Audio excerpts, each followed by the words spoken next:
Insert reported point. Dati, 11 01 00 longitude 071 08 00 east. okay. Time 7, di ba? Okay. You will see. So, andito na yung reported point mo. Andito ka na. No? So, dito, umiikot yung alon. Ay, yung ano.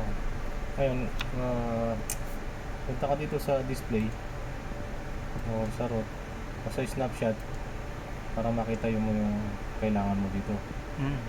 Ngayon, para ma-active ka dun sa weather, punta ka sa weather delivery configuration.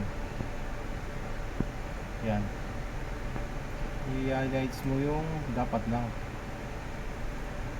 Yung dito lang yan. Yan. Diba? Yung area na yan ang magiging covered niya. Yan ang magiging covered ng ano mo, estimated forecast. Next ka lang dyan. Hanggang sa matapos, finish.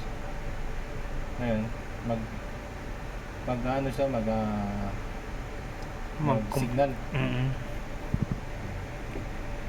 Ngayon, pag na-stabilize na, right click, pag-report ka na, di ba? Email track. Email track.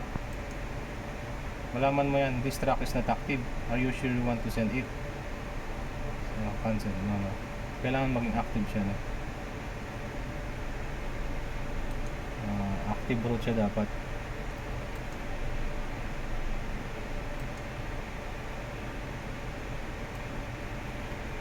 Sa desktop.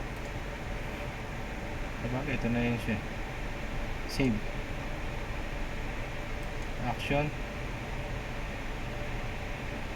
Content track. Okay lang yun. Email track. Okay.